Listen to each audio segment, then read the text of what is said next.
welcome to our May edition of Sports Highlights, May 2024. My name is Greg Bickaveris. Glad you're with us for our monthly program since February of 1992. Available on Cox Cable on Mondays at 7 a.m., 2 p.m., and 7 p.m., weekends at 9 a.m. Also on Verizon Fios 17 on YouTube, all over social media, as well as our great social media pages. It's a pleasure to lead off with our two guests today, Shakia Murdoch and Jamie Gunderson. Let's lead off with Shakia. She is the head girls volleyball coach at Passage Middle School, soon to be at Denby High School. Yes, sir. And you went to Heritage. Yes, I did go to Heritage. So you got all the Newport News covered. Yes, I do, actually. I was in the band in Heritage. I played softball for a couple of years and 1 year of basketball there. Well, how did you get involved in volleyball? Well, I've always liked it. I took a course at Thomas Nelson when they were doing like the beach volleyball, and I was going to try out for Norfolk State, but I chickened out. So I didn't, but I've always loved the sport. So when the opportunity came for me to coach, I definitely went ahead and took that opportunity, and I've been in that position ever since. It's a fast-moving sport too, and it really doesn't matter. As we saw, we did the championships. That you don't have. Doesn't matter what size or how tall you are. Sometimes it does. Yeah, I mean, sometimes the taller, the better, yeah. Actually. But sometimes it could be a disadvantage if you have to get a little bit lower. But I would say sometimes it's harder for the shorter people in the front. Yeah. When they get to the front row, since they have to jump and or block, they have to know how to jump when they're in the front. Yeah, I mean, it was in a variety of sizes out there, but I got to give them a lot of credit for their heart. Oh, yes. Because their heart makes them taller. It does. Yeah. When you see kids put in 100%, yeah, it shows on the court. Yeah, it's maxed effort, maxed energy, you know, that type of thing. Have that desire to win. Because those rallies, I tell you, Shakia, they can last. Oh, yes, they can. And when they win the rally, it's a celebration on the court. So I love to see it. I love to see their progression and the things that they feel like maybe they were weaker on. And when they do start making their weaknesses strengths, it really does show, and it makes them happy. Right. We've had a pleasure to do the championships the last several years, and it takes a lot to get to that final round. And there's a lot of good girls teams out there, you know, whether it's Booker T or Gildersleeve or Passage. There's a lot of good girls teams out there. Yes, there is. Gildersleeve always gives us a run for our money. Sometimes we have to see how it is when we get a new group of girls, see how they compete against Gildersleeve. Booker T, that was a really good game that day. We went against them. We won that game. The lights went out. We were still willing to play. So it's very eventful when we do have teams that challenge us. And just like tennis, serving is a huge deal in volleyball. Yes. Because that starts the point. Yes. Elaborate about that. Well, we want the girls to have good formation, posture, and follow through when they do serve. Sometimes when you see the girls serving overhand, the serve goes over a little bit faster. When you see them serving overhand, sometimes we just kind of want to make sure they get the ball over the net. And it's good practice for them because you can serve low and high when you do overhand, but you have to know how to, underhand, but you have to know how to do it. But we try to progress into overhand eventually because it's a faster paced serve, and sometimes it's harder for the receiving team to give back to the other team. We're talking to Shakia Murdoch. She's the head girls volleyball coach at Passage Middle School on our May edition of Sports Highlights. Hope everybody's having a wonderful, wonderful spring, and congratulations to all the college graduates in the month of May, high school for the month of June. And really everybody's position matters because there's 6 people out in the court usually, and if somebody's having a bad day physically or mentally, their posture is not correct, it can affect the whole point. It can. So what I do is I check in with my team. I feel like mental health is very important, especially when you play a sport. And I do try to check in with them before the game starts, while we're practicing, and just on a regular basis. Like if we're practicing, I'm just like, sometimes girls are emotional, and we have multiple children that cry during practices, but if I check in with them, it gives me the opportunity to see, okay, whose head is in the game and who's not, who needs some more motivation, and who maybe be able to, on the team, show their support to their teammate at that time. So I really do, I want to say, I take it very seriously how they are feeling before they go out there on the court, because it will show. Yeah, because you want to do a mental reset before they play, because practice is a long day. A game day is even longer. Yes. Because you got to travel. It is. And sometimes if we have an away game, we have to and the bus is late. We've been practicing for that whole time after school, waiting till the bus gets there. Then we still have to get there, unpack everything, and then practice again before the game starts. So it could be taxing, but I feel like a good coach knows her players or his players in that sense to know how to function with their team. And they have to keep their energy up. That energy is so important in volleyball. Yes. It's funny that you say that, because sometimes we do team meetings and we try to see what the girls need, and we'll sit in a circle sometimes and talk, and I'm just like, so what do you girls need? And we notice that sometimes their energy was a little low, so we make sure that we provide snacks. Myself and Miss Campbell, Miss Lawton, we would come together, we would make sure that the girls had snacks, whatever they wanted. We try to do healthy things. We cut them up strawberries sometimes. Anything, Rice Krispie treats, whatever they wanted, fruit snacks. Just when we would give them like more than one snack, because they would be low on energy. They've been at school all day. Yeah. They get the little snack and that's fine, but then they're still hungry. So we made sure that their energy was up, and we give them Gatorade sometimes before. And it gives them an edge or a boost. They have to have it. It does. And Sometimes the sugar does that for them. Yeah, I always tell people too to drink water or Gatorade, because you can dehydrate even when you're not thirsty. And that was a concern of ours too. We always made sure the girls were hydrated. We would tell them throughout the day, please make sure you drink your water. We would refill water bottles before we would start the game. During practice, we would sit and watch, and we would let them know, like, hey, make sure you take a break before we go out there. Make sure you drink some water. Right, and you're a natural cook. Let's give yourself some credit. Your dad was a cook. Yes, he was. And I know you can cook pretty much anything and bake. Yes. Yeah, and you can make snacks too. Yes, I could make snacks, but it was taxing on time. Right. So we just bought them from Sam's. Right, that's a lot easier too. We're talking to Shakia Murdoch, head girls volleyball coach at Passage. What about when you were at Heritage? How was your experience there? It was pretty good. You know, I mean, me being on the shorter side was challenging sometimes, but overall, I think that my high school career was really good. I was in the band, marching band, and I was in symphonic band. I did do media there, and I was an athlete there as well. So it was a high school dream, some people would say. But you moved on and you've done even better. Yes. Yeah. Well, thank you. We always got to evolve a little bit too. Yes. And you talk about that too in the band. The band is a lot of discipline. I mean, they're out there practicing in the summer. They're wearing uniforms a lot of times during game day, and they're asked to do so much. But I think really music starts at a young age, doesn't it? Yes, it does. I've always loved music, and when I got to middle school, I asked to be in the band, so I started playing alto saxophone in middle school, and then I went on ahead and went to high school and played in the band there.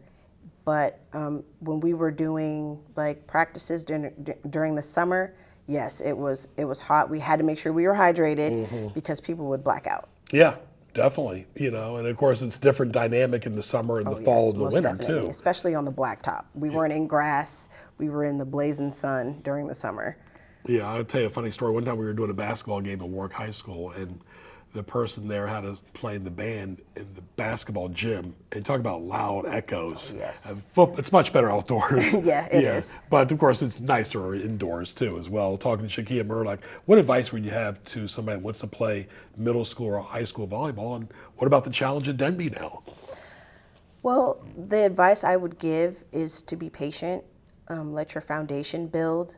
Things will happen over time. They will form over time. You said earlier that volleyball is a fast-paced sport, but it's also about patience as well. So when you come to a challenge, work on it. Yeah, because you're going to get roadblocks along the way. Yes, of course. But we always want to make our weaknesses strengths. I feel like that's very important. Yeah. And also bookkeeping is very important too Yes, for it you is. because you're a bookkeeper. You get your books straight, it helps you with your volleyball too, right? Yeah, sometimes it does when we have to buy things. Well, talk about what you do full time there. Well, full time, I'm the bookkeeper at Passage. I manage all of the funds and finances. I plan the events there. I try to do my best to make sure all the supplies are ordered and everybody has what they need. Yeah, very good, very good. And you're a bridge to high schools, so a lot of these girls will go to different high schools. And some of the girls that you'll see, are you going to coach the girls' Denby team? Yes, sir. So you've probably seen a lot of those young ladies already. Yes, Passage is a feeder school for Denby, and I don't know how many are going. I think maybe one or two, because sometimes they spread out and they're in different districts for zoning. Some might go to Woodside, some might be in the tag program and go to Warwick. So we'll have a couple of girls on the volleyball team, but sometimes they have girls already there that we can utilize as well. What about summer camps or volleyball clinics or different refreshers the girls can do? Right, we'll definitely do conditioning during the summer. When we're able to open, I believe it might be later in July. Yeah. So we will be able to do that, and we're going to make sure that we put them to work. Yeah, because volleyball is a sport you can play when you're elderly as well. Oh yes, most Yeah. definitely. Have you ever tried beach volleyball yourself? Yes. That's not easy with footwork. It's not, but Yeah. you have to have. It's all about endurance and strength. Right. So I mean, honestly, it is when you're running in the sand, you feel like you have to put in more effort because the sand feels like it's grabbing you down. Yes. And of course, your boys volleyball coach helped us broadcast the championships, and we had him on Sports Highlights. Jesse. Yes. Yeah, talk about what your thoughts are with his style. Well, I feel like his coaching style is a little bit more laid back than mine. I know that he kind of just goes with the flow, and sometimes that's good for the boys, especially boys, Right. when they can figure out their own things sometimes, and you tell them what to do. Hey, do this. Hey, do that, and they change it up. So I do think that he's a good coach. He's so mellow and cool. But you can read the girls' eyes pretty well, so Yes. you can tell exactly what they're feeling before they probably even say two words Yes, to you. and I will pull them to the side and have Yeah. a conversation with them Yeah. to see if they're okay, because I know that sometimes girls need a little bit more emotional support. Yeah. And I do try to give that to them. Very good. You're an excellent person to do that for as well. Thank you. Shakia Murdoch, head girls volleyball coach at Passage Middle School, and then you, girls varsity Denby coach. Congratulations. Thank you so much. I want to thank our guest, Shakia Murdoch, the head girls volleyball coach at Passage Middle School, and also the Denby girls varsity coach. Thank you. Very good. Stay tuned for Jamie Gunderson, the head women's soccer coach at CNU, right here on the May edition of Sports Highlights.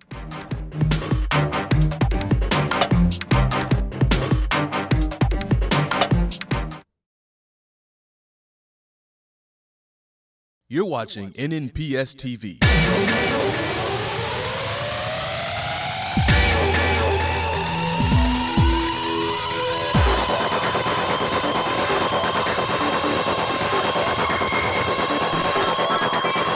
Catch sports highlights on Mondays at 7, 2, and 7, and on Saturdays and Sundays at 9 a.m. Visit us online at nnpstv.com to view all your favorite episodes. NNPS TV, watching education happen. Hi, I'm Ethan Flinkenbeard, and I'm a student in the NNPS Telecommunications program. Enrolling in telecom has helped me expand my knowledge and skills in filming and broadcasting. I've learned skills such as camera operation, editing, directing, Take One, studio operation, and live remote production. I'm also a paid intern, working various sporting events, school board meetings, conferences, and talk shows. And I'm so thankful for the opportunities that telecom has provided me with to help me get my career off the ground.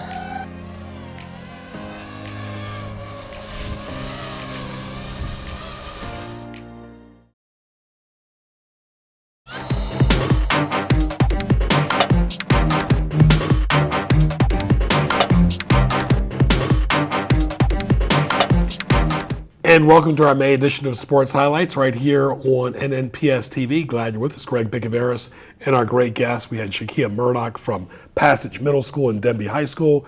We switch gears to another person that went to Denby High School, Jamie Gunderson, who's the head women's soccer coach at CNU right down the street. Good to see you. Yeah, thanks for having me. Very good. How did you get involved in soccer? I started when I was very young, got involved in the rec league here in Newport News around like 5, then into a local club, and then just took off from there. Yeah, it's funny, we all grew up, football, basketball, baseball, soccer was like, a great niche sport. But now it's on the even page, especially with the World Cup. There's so many different soccer leagues. Yeah, it's taken off. And Yeah. when I was growing up, again, it was still in the early stages of just growing. My parents didn't really know anything about soccer, and they put us in all the sports in the rec leagues and things like that. So I did basketball, I did baseball and soccer, and just fell in love with it. And then here I am today being a head coach and at a great university. Yes, you are at a great university. And of course, you talk about the love of soccer with the World Cup and the Olympics before we talk about CNU. The background noise watching it in Europe or the Middle East or the United States, the fan engagement's unbelievable. Oh, it's insane. Yeah. So if you ever get a chance to go check out a professional game, you definitely should. I actually had a chance in 2013 to go work the Gold Cup Okay. here in Baltimore. That was something like I've never experienced. Yeah, yeah. The United States was in it, Yep. but it's always the other team that seems to bring a lot of noise too. Yeah, we're catching up as a country with just the game itself and the culture behind it, and but we're getting there. Yeah, because like Mexico and Europe, that's always been number one. Mm-hmm. And then here it's always football or basketball or baseball. Well, let's talk about CNU's soccer team. Of course, you primarily play in the fall, but there are some spring workouts and games right now. Yeah, so again, it's kind of the non-traditional season is what we call it, and mainly really focus on just the development of the team from the fall and, getting them prepared going away in the summer, which then ultimately gets them prepared to come back in the fall.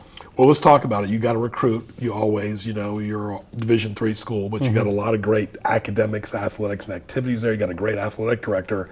What is your thoughts about the Newport News high school soccer, Hampton schools, York County Peninsula? Because you got a pretty good. Williamsburg is known for their soccer. Yeah, I mean the 757 as a whole, it always has produced really good athletes, and for soccer as well. So again, around the areas, Virginia Beach, Williamsburg, Newport News here and there, but York County too, same kind of thing. It depends on the high school and the group they have. Yeah, exactly. How much they started at a young age. Exactly. It kind of goes from there. Well, let's talk about some of the different positions on a soccer field for the novice. Let's the goalie and the forward are two of the positions you always hear about. Yeah, the keeper, again, that's kind of the last line of defense. There's the box that you have on the field, and they can pick the ball up in the box. Yeah. While the forward's on the opposite end of the field trying to score on the goalie. So those are kind of the two I guess probably most talked about positions because they are the one to score the goal or to deny the goal. Yeah, you got to wonder about that, Jamie. I find that fascinating too. Is how many kids wake up in the morning when they're a teenager and say, "I want to be a goalie." Now, soccer is such a moving sport. You're always running up and down. You're getting a workout, but a goalie is pretty stationary, except when it's strike time. Yeah, it takes a special person to be a goalkeeper, to have that kind of pressure on themselves and Right. to be that last line, and they're always kind of a different personality too. Right, they're kind of isolated. They're kind of in their own world, and it's like once the action goes toward there, that can go for hockey as well. But hockey's a lot more fast-paced. Are there parallels with hockey and soccer? A little bit, just the angles and just the dynamics of how shots come off, like the stick or the foot. It comes down to angles and positioning yourself in the right place to be able to make the big time saves. And you've had a lot of national awards there. Talk about some of the accolades. Some of the girls have stood out. Yeah, no, again, we've been really fortunate. So this is my 3rd year as the head coach there. Won a national championship in 21. We'd lead 8 the past 2 seasons, but we've had a number of All-Americans throughout the 3 years within the team. So again, that's kind of what we strive to accomplish each year, and the goals we set and the standards we kind of set for the program. Do you try to keep the girls there for 4 years? Yeah. Is that the goal? Yeah. Now, you look at the Division I sports with the name, image, likeness, and transfer portal. It's like there's no loyalty, it seems like, at that level. Yeah, it's that's a different ball game. Yeah. And you know, I thought about like kind of going down that route, and I kind of want to see where it goes first, to then decide where this all goes, kind of thing. But for us, I mean, ultimately the student athletes coming to us to play for the love of the game, because we can't offer scholarship money or anything like that. They can get an NIL if they want, but it's not going to be like the D1s. Right. It's nothing like grassroots soccer. You know, learning at a young age. You play in middle school. You play in Pee Wee. Talk about some of the different places kids can play before they get to high school or college. Yeah, so it's kind of the route I took, I would say. It's like they're rec leagues around in probably whatever city you're from. And then there's more advanced after that, kind of getting to the club, the travel soccer. And then from there, you know, during the summer, there's kind of semi-professional teams or / college teams that are keeping up with their fitness during the summer that, again, will ultimately lead you into kind of that next step, which is college. Right. There's great soccer camps all around the peninsula and south side. Yeah, for sure. We have a youth camp. Our boys team has a youth camp. You know, ODU has, I know they have youth camps too. So there's tons of options. Virginia Wesleyan too, they have a ton of options too. So they're out there. What was special about that championship team you had a few years ago? Yeah, that's a great question. The leadership, I think, within that team, that was kind of the first year after the COVID year that we had 2 of the kids stay, and just their desire and will to win kind of carried the rest of the group to kind of fight and win that national championship. Well, your place is active. You got the Lions Bridge there. Talk about them. We've done some interviews out there with them before. They're a unique bunch. Yeah, no, Lions Bridge I think has been great for the community. I've been involved from when it started playing, and then the past year I kind of got on the coaching side. I'm going to be in the coaching side this summer coming, and I think it's great for the community. Yeah. Gives them something to do during the summer. Does Kyle have to sign off on that? Your president, who signs off on them playing at your place? Yeah, it's Kyle and the president. Yeah. Yeah. So they, again, you know, contract and talks with Lions Bridge and then kind of sort out that. I don't really deal with that side of things, but yeah, it's. But you're a bridge there, you know. Yep, exactly. Yeah, and of course the fireworks, everybody can hear those. You know, not just on July 4th either. They can definitely hear them. We're having a little fun here talking to Jamie Gunderson, head women's soccer coach at CNU. I got to be remiss to say, Jamie's father's a neighbor of my former tennis coach and the first ever guest on Sports Highlights, Marvin Hedgepeth. And Marvin's a former tennis coach at Menchville and Ferguson, and of course he's now at HRA. Marvin's a longtime coach and friend of the family too. Yep. Marvin's been in the neighborhood for kind of ever since I can remember, to be honest. So Exactly. Yeah. So soccer ball, I've always been intrigued by the soccer ball. We don't talk enough about it because it used to be when we were kids, it was just the white ball with the little black dots. Now it's colorful. The World Cup is so neat. It really is a call to action. Also makes you really want to go out there and play yourself. It's fun. Yeah, it's a lot of fun. Again, I get the ball again has evolved over the years. Yeah. Each year, the World Cup, they create a brand new ball for it.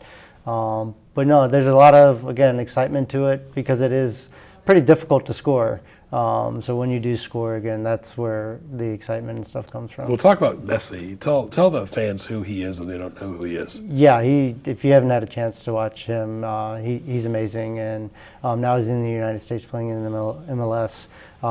But yeah, he's kind of evolved the game in a sense that, again, just the excitement behind it. Why has he evolved the game? Just the creativity and how he does things, because his movement is just so good, even though he doesn't move that much. So it's kind of funny how, like, you think you got to keep moving all the time. Yeah. But it's just finding spots and spaces, and then when he gets it, he's just magnificent on the ball. There's a lot of him on YouTube, and back in the day it was Pele. You can still see those YouTube matches are unbelievable. Great asset.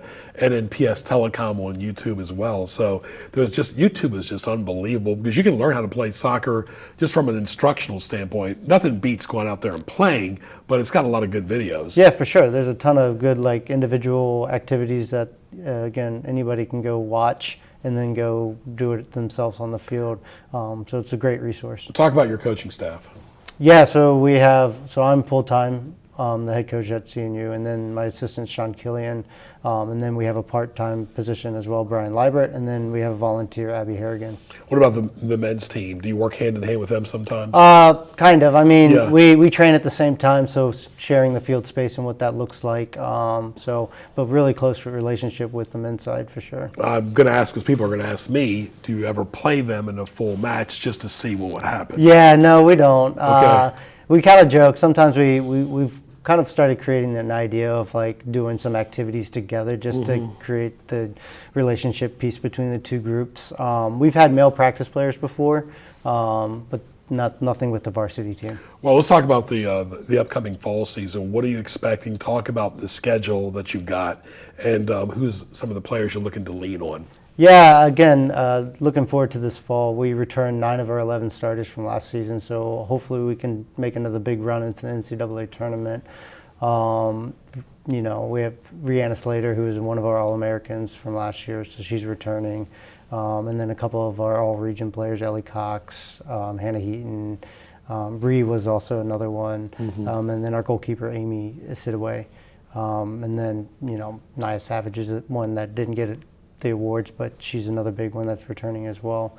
But again, a good group of players returning and looking to make another deep run into the NCAA tournament. Very nice. As we're wrapping up here with Jamie Gunderson, Jamie, give us advice for those that want to play soccer, even the older people, because there's a lot of leagues too. Yeah, there's a ton of adult leagues around the area too. So again, it's searching on probably Google to see whatever area you're in and searching for that adult league. But again, I would start young, kind of getting involved in the rec side of things and see if you like it, and then kind of go from there. And it's nice to see, sometimes in York County and Killen Creek, they're having pickup soccer games. I love seeing that. It really brings the community together.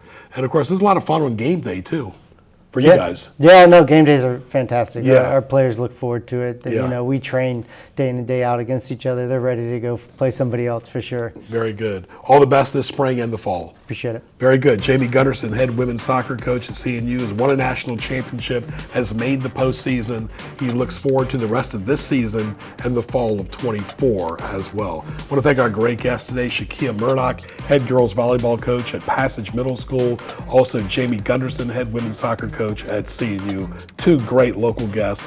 One went to Heritage, one went to Denby. For Ray Price, his entire crew, thanks for watching our May Show. Don't forget the Newport News Greek Festival, May 30th to June 2nd. I'm Greg Bicaveras. We'll talk to you soon.